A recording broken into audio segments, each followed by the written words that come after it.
Hi, it's me, Andrej. This time, a bit unusually, I'm going to tell you about the Africa Twin because this video is sponsored. It's sponsored, but as always in our case, it's honest because we can't afford for our credibility to drop. And the purpose of this is as follows.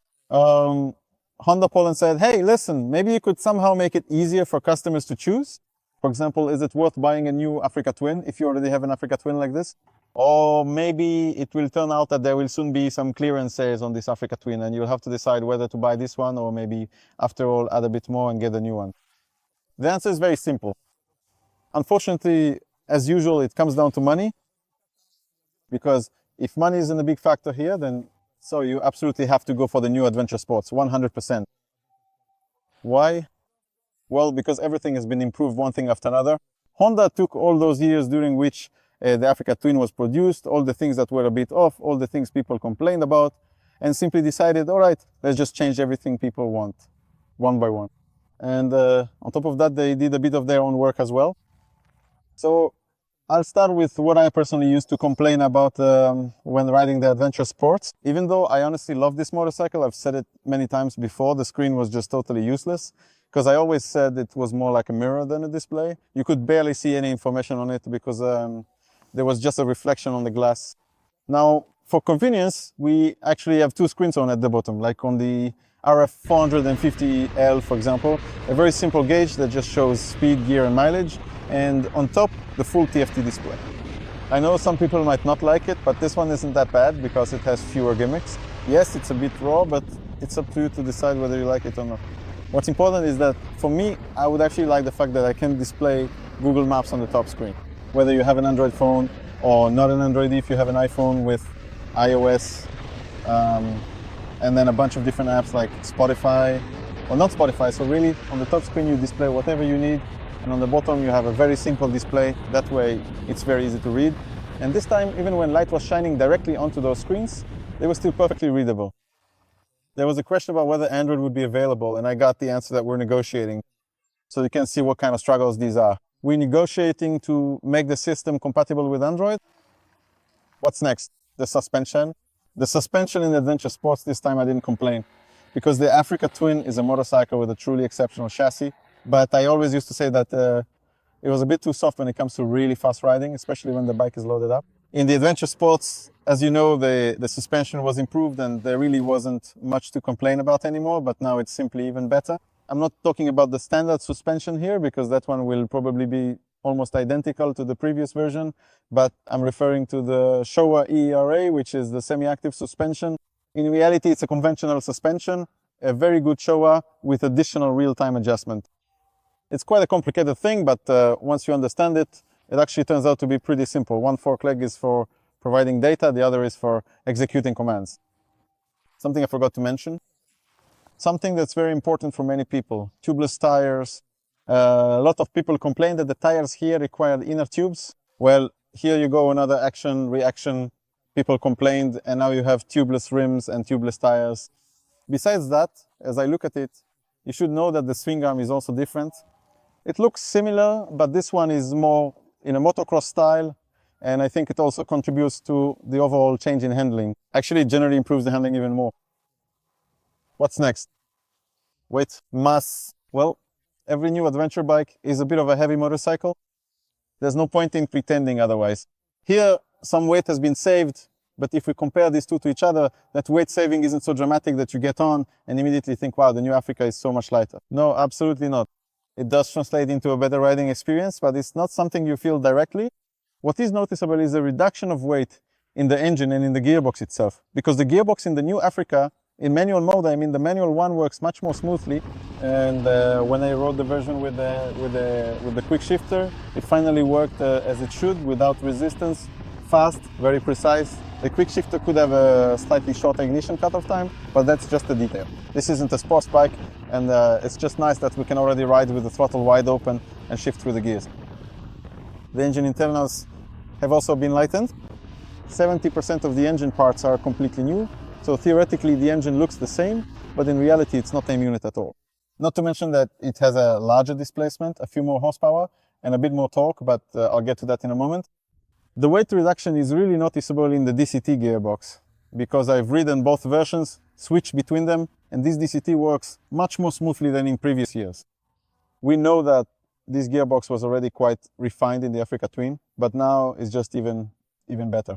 There were actually moments when I couldn't even feel when it changed gears at all. When I was riding calmly, I was just going along and suddenly it had already shifted up 2 gears and I didn't even notice. The same goes for performance. The top speed hasn't changed.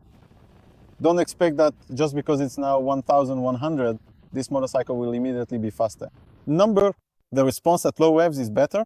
This motorcycle is more lively than the previous one, but that's not just because it has a few more Newton meters of torque, but also because the engine simply runs more freely, as if it spins up more easily and has greater freedom to rev.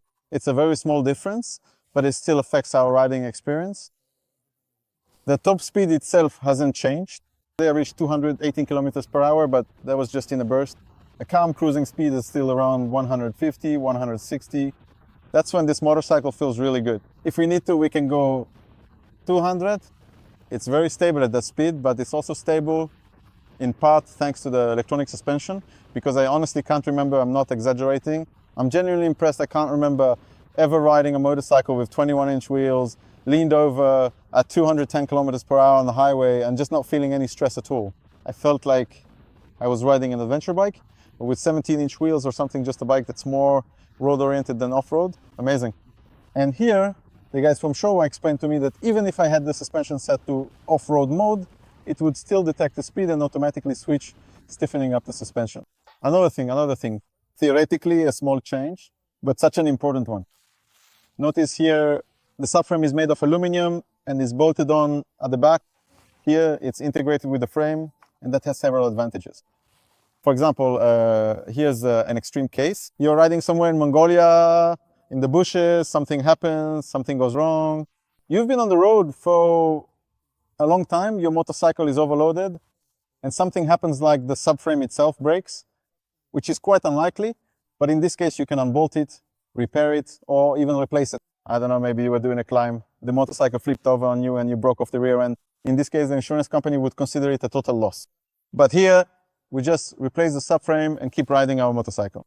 Besides that, the frame has also been changed, and I'm not just talking about the shape here, it's simply a bit narrower than in the other case, which also affects how comfortable it is to stand on the motorcycle. I'll get to that in a moment as well. There are a lot of these things, but the most important is that I met a guy there, I even took a picture with him, because to me, he's a hero.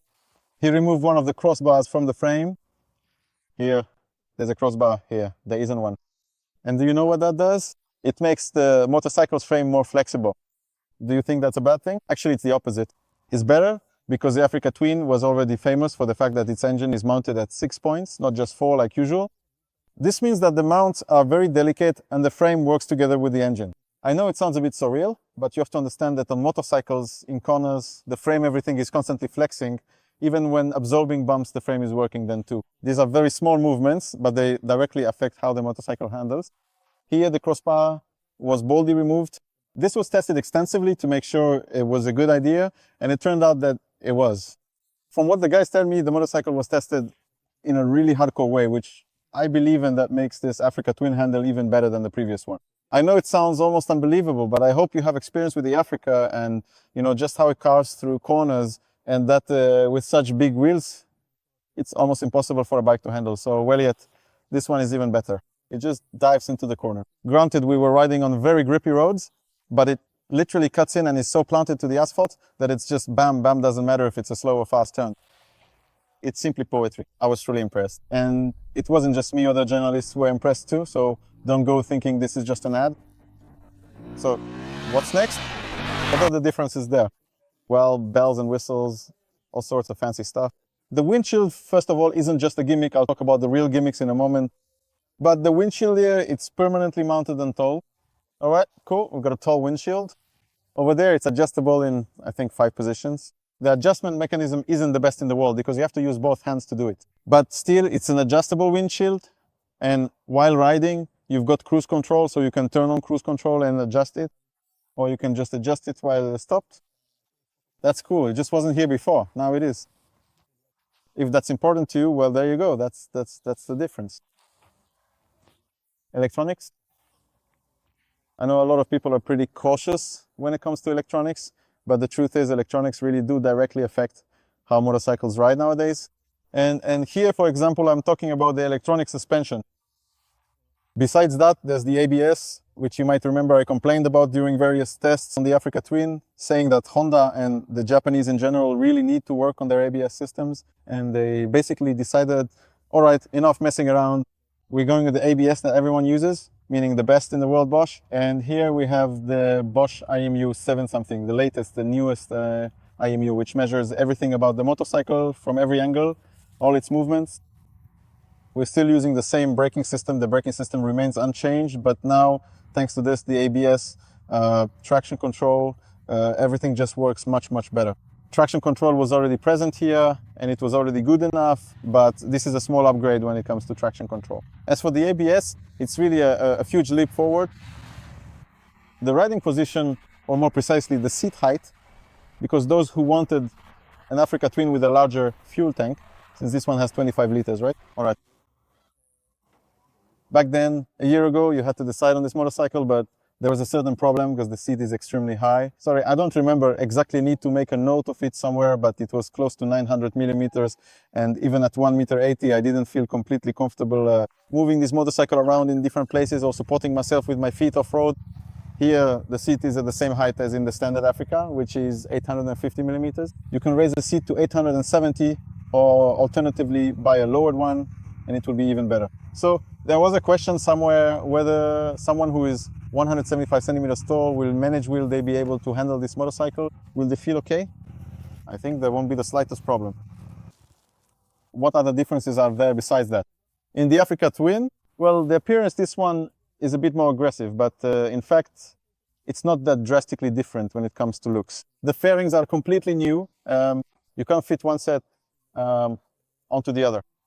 But what's new are those lights, which aren't here, but are there. So, cornering lights.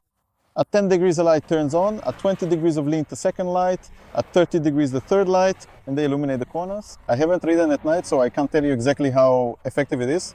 But if it exists and has been tested, it's definitely better than conventional lights. Extra bells and whistles. I'd like to mention all of them, but I'm not sure I remember every single one. So I've mentioned CarPlay, the fact that you can display navigation, various apps, self-service. All right, it was definitely easier in the previous one. There were simply fewer of these things. In the previous model, I loved and still love that traction control button right here under this finger. Because while driving, you could change the traction control on the go, just hold down the button, and even while driving, the traction control would turn off. Here, while riding, you can also switch the traction control just as quickly with a single favorite button. But to turn it off, you don't have to stop, but you do have to press enter, scroll to the traction control level, and only then hold it down. 2 extra steps. It might seem like a small difference and it's not a huge problem, but still it was simpler here. I forgot to mention one thing regarding the electronics, which is very important and also shows just how good these assist systems are now. Finally, they've separated here. We have traction control, which is automatically also the front wheel lift control, meaning wheelie control. So when traction control is enabled, you won't be able to lift the motorcycle onto the rear wheel, which is either always for fun or a bit can be useful for off-road riding, for example, to lift the wheel at a certain moment to jump over a hole. Here, it's not that straightforward. Here, traction control and wheelie control are separated. For example, today I was riding with traction control set to 3 because we were riding on more road-oriented tires on gravel. I had the wheelie control turned off and I could do wheelies as much as I wanted and it simply didn't interfere in any way. So finally we can separate these two.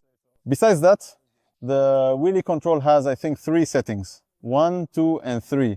And on the first setting, after popping the clutch or twisting the throttle hard at the right moment, the front or rear will lift. So it allows us, for example, to jump over an obstacle or just show off a little and someone will think, oh, cool, he popped a wheelie. But in reality, you just give it a go and it lifts and lowers itself automatically, so everything stays safe. What else? I don't know, what else? Also, there's mainly the fact that a second version is available, because the second version, which I'll be riding tomorrow, you'll see a separate test of it on Schwart Motorcycle or Maybe you've already seen it is a more adventure-oriented version, meaning it's more rally style. So fewer components, smaller fairing, the same electronics, slightly different body, and even less weight. And that's also an argument in favor of the fact that if you wanted to have an Africa Twin to ride off-road, to really have a bit of a hardcore adventure or take part in various rallies held in Poland or abroad, then again that other motorcycle is already more prepared for that, because it also has retuned suspension and a better frame. You know, it's also a sum of small details, but at some point they might even be decisive when choosing a machine. The exhaust, the sound is very similar because this is a completely new exhaust system. This motorcycle has Euro 5, that one has Euro 4. That doesn't concern us at all if we're buying a new machine. The sound is very, very similar. I don't even know if it's not, well, identical. As for the ABS, here we can still turn off the ABS on the rear wheel. In off-road mode, yes, it works, but we have an additional switch. So if we definitely want to lock the rear in the terrain, we can. Here, it's a bit simpler. We hold down one button, turn off the ABS at the rear, but the ABS itself here is just better. Fuel consumption, probably the same, because why would it be different? Why would it be any different? That's it. As for consumer advice, like I said at the beginning, unfortunately, there is no better time. If you're thinking about buying an Africa Twin, there's no better time to do it because you still definitely have both options available in showrooms, unless you don't anymore, because it's possible they're already gone. Or this one, in either case, you'll really be happy because even though this is an outgoing model, we can't call it old. It's still a very, very good machine with those minor drawbacks that only become issues if you have very high expectations for the bike. This is a motorcycle that's practically free of any flaws. It's hard to even call them flaws, but it's so refined now that honestly, my friends and I got off this bike today thinking, how is it possible that it rides this well? Well, I got a bit carried away dreaming. If I had to choose, of course, I'd pick this one if I didn't have to pay for it. But if I did have to pay, then I'd really count every penny. I'd honestly compare all the offers and I'd have to think it over again. I hope I helped you a little. The difference is this, that. And that's it. Good Africa. Really, really good bikes. A complete test on the world of motorcycles. Look for it online, and also in issue 11 there is a full test of both machines. Regards. It was me, Andrew.